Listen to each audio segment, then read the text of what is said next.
Resurrecting the dead is never a good idea, but it certainly makes for great entertainment. I know what you're thinking of doing. But they don't come back the same. Daddy. Welcome to Watch Mojo, and today we're counting down our picks for the top 10 things critics are saying about Pet Sematary. Before we begin, we publish new content every day, so be sure to subscribe to our channel and ring the bell to get notified about our latest videos. For this list, we're looking at how critics are receiving the 2019 adaptation of Stephen King's Pet Sematary. Number 10. It's one of the best Stephen King adaptations. From The Shining to Stand By Me to The Shawshank Redemption, the works of Stephen King have inspired some of the most beloved movies in cinematic history. These past couple of years in particular, however, have been something of a Stephen King renaissance on the silver screen. Not only did 2017's It surpass The Exorcist as the highest-grossing R-rated horror movie of all time, but 1922 and Gerald's Game emerged as two of the best original films on Netflix. Pet Sematary appears to be another winner, with Perry Nemiroff of Collider saying that it, quote, isn't merely a solid entry to the long list of films based on King's work. It joins the ones sitting at the top as one of the very best. Number 9. It's a worthy remake. This isn't the first time that King's 1983 novel has been adapted for the screen.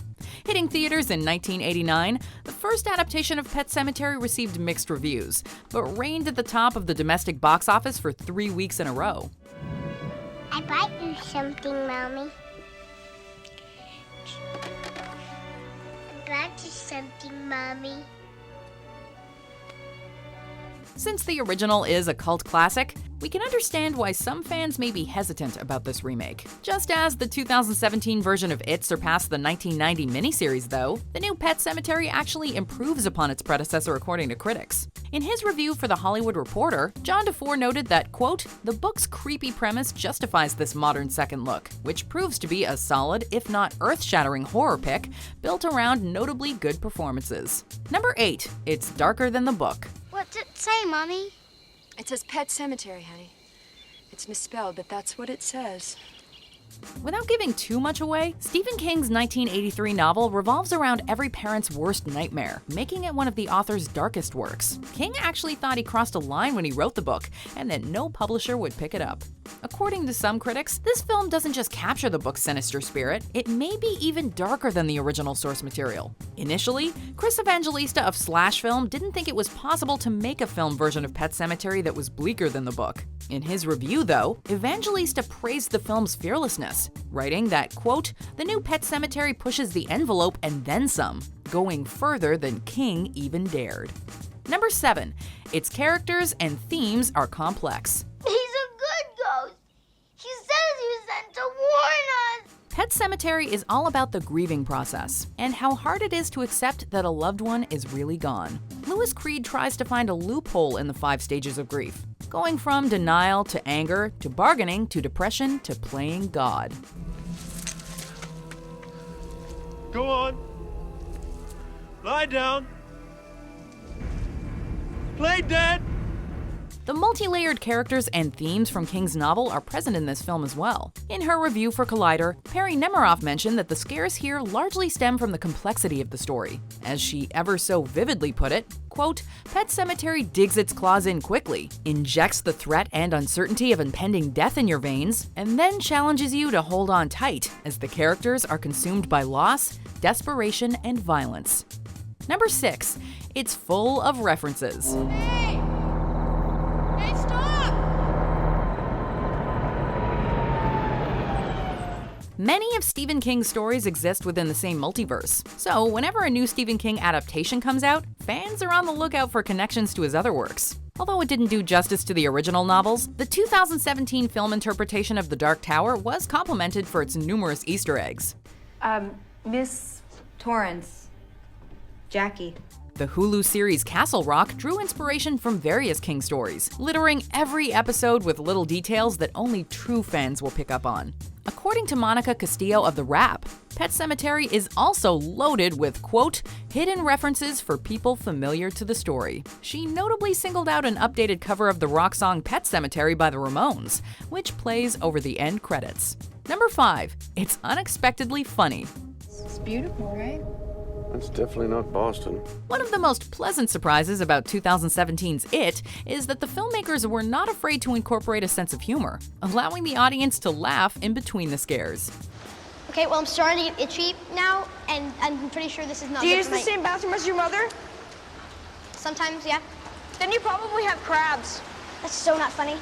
It would appear that Pet Sematary has taken a page from Pennywise's book, balancing genuine terror with black comedy. Britt Hayes wrote in her IndieWire review, quote, "The new version of Pet Sematary is both darkly humorous and quite chilling, modernizing some of the cheesier emotional beats of that earlier adaptation." Megan Navarro of Bloody Disgusting was delighted to find that the movie had a funny bone, writing, quote, "They also layer in an unexpected level of dark humor, which helps when the horror sinks to visceral, singular levels of edge-of-your-seat terror."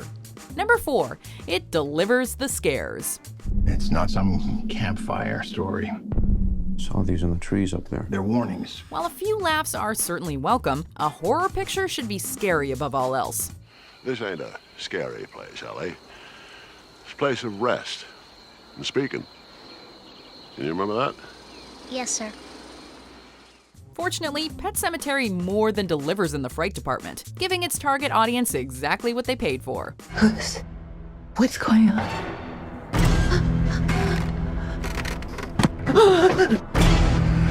Hug your daughter. Peter DeBruge of Variety highlighted the film's chilling atmosphere, which particularly shines through during several flashbacks and dream sequences. Although Bobby Lapierre of Film Threat took issue with some of the film's CGI, he ultimately felt that directors Kevin Kilch and Dennis Widmeyer kept, quote, "the atmosphere oppressive and creepy." So when a scare lands, it does so in a big way. Jonathan Barkan of Dread Central gave the film an especially glowing review, writing, quote, "Scary as hell, beautifully shot, and faithful in tone. Horror fans won't want to miss this." Number 3, Amy Seimetz steals the show. Although Jason Clarke's lead performance as Louis Creed has been generally well received, it's the supporting cast that's garnered the most enthusiastic reviews. Wow. This whole place is ours? I even got him to throw in a whole forest as a new backyard. Heather Wixon of Daily Dead applauded Jate Lawrence as young Ellie, ranking her alongside cinema's creepiest kids. Slash Film complimented John Lithgow's work as Judd Crandall, saying that he, quote, "brings a much-needed warmth to all the doom and gloom." For many critics, the real breakthrough performance comes from Amy Seimetz as Rachel Creed. While not a household name, you may recognize Seimetz from her appearances in Alien Covenant and The Girlfriend Experience. Bloody Disgusting was enamored by her, stating, quote, "Between Seimetz's captivating performance and the role she's given here, Rachel Creed is the one we nearly wish was the focal point of the film." Are you seriously giving me career advice? Number 2, it makes a few changes. While the reception to Pet Sematary has been mostly positive, critics have also cautioned purists that the filmmakers do deviate from the source material. The reviews haven't delved too deep into spoiler territory, but they have made it clear that fans of King's book should not expect a straightforward word-for-word adaptation. Something that dates way back. Those woods belong to something else. As far as critics are concerned, though, these creative liberties work to the film's advantage. Even with these alterations, Bloody Disgusting assured fans that the film, quote, "retains the core essence of King's themes." Bet he liked that, didn't he? Sometimes dead is better, and the same can be said about change. After all, if Stanley Kubrick had remained 100% faithful to King's words, we wouldn't have gotten 1980's version of The Shining. Never do anything to hurt you. Never. You know that, don't you? Yes, Dad.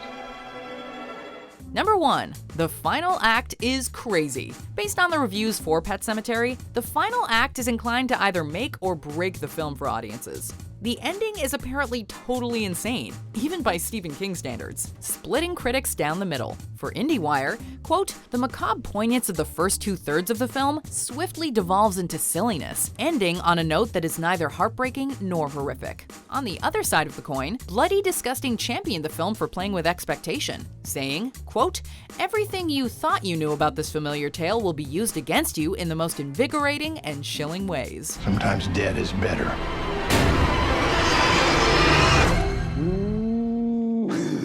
Whether you ultimately think the ending works or not, one thing is evident. It's something we all need to see to believe.